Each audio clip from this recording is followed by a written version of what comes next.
we still have the highest dropout rate of any ethnic group in the nation.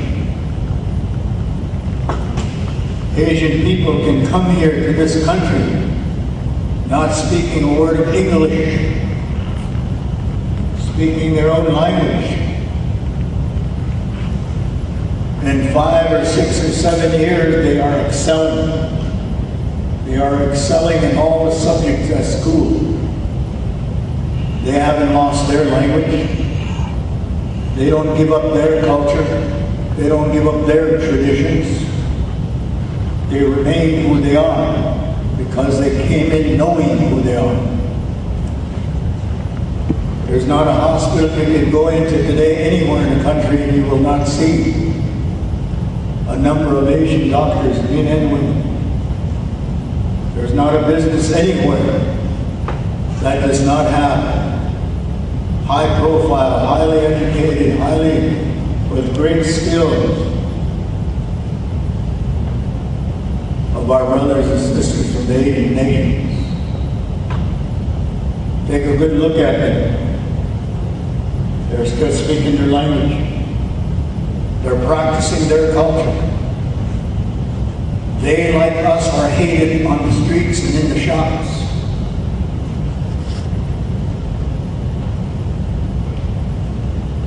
But they are educated. They are educated because their grandmothers and grandfathers speak to them in the language. Their mothers and fathers speak to them in the language, and they practice their own traditions. They maintain their own history. That's a great example for all of us.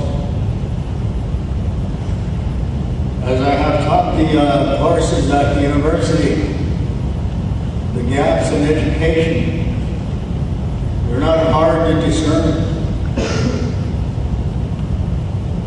And there are some commonalities.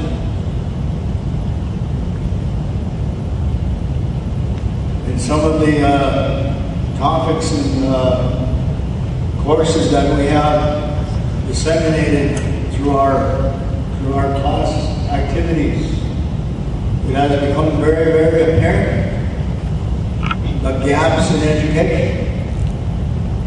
There's not one Indian student in my classes that I have run across that knows anything about how tribal government works. And that's across the board. That's true for Native students as well as the white students.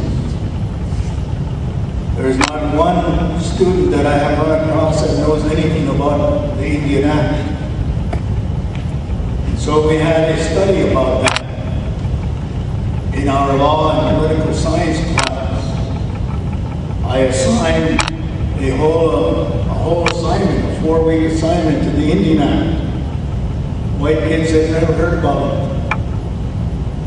The only thing they knew about Indians is that Indians don't like to work and they don't pay taxes. That's it. And I asked a number of them, where did you hear this? My dad says it all the time. My grandpa says it all the time. Indians don't like to work. And they don't pay taxes. That's a huge gap in education. That's at the fault of the home and the community. It's not just the curriculum. It's a community at large as well.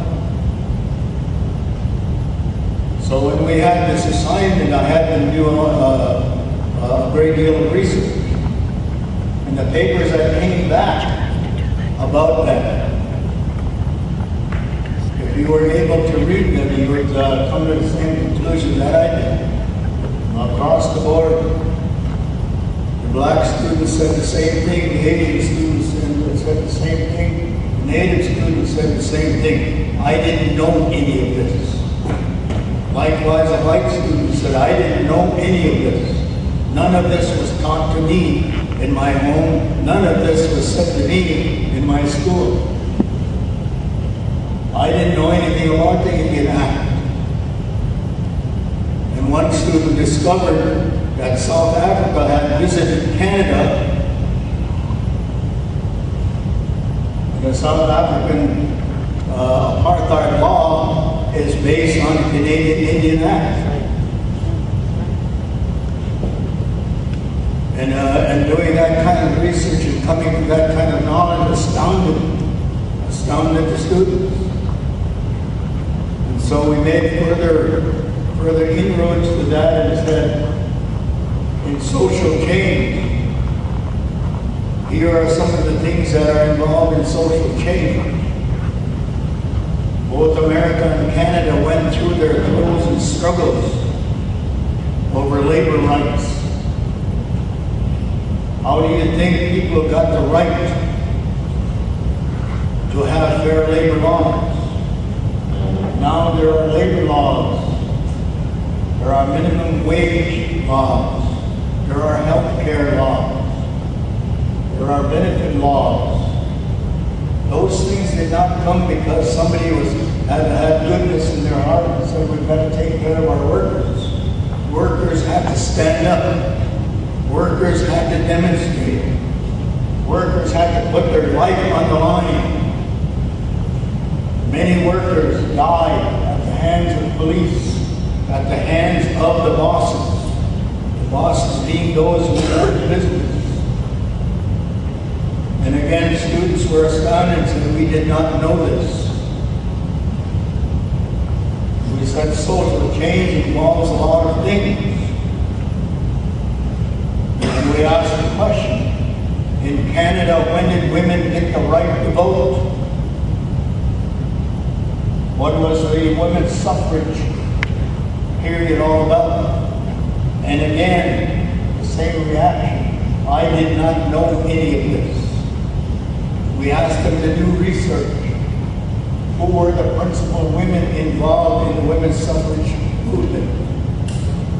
Both in the United States and Canada. And they were astounded to realize and to know that for a long period of time, white women could not vote. White women could not sit in the same room as men in lounges and restaurants and other places of business. Then I asked the follow-up questions. When do you think Indian women got the right to vote? And I posed the question, when white women got the right to vote, did they insist that Indian women get the right to vote too? The answer was no. So I asked the follow-up question, when did Indian people get the right to vote? Those are all social change movements. Indian people have had to stand up and they are more visible because those movements I'm talking about are not included in your curriculum. You don't know the history of your own labor movement. You think that you are protected by your laws today, but it wasn't always so. We are still in that phase of life. We are having to stand up and remind you we are citizens of this nation. We weren't always citizens of this nation because you decreed, the church decreed that we were not human. And it took an act of the Vatican to declare Native people human. Can anybody tell me right now when that happened? When did Canada accord Native people the right of humanity? Those are things that should be in the curriculum, starting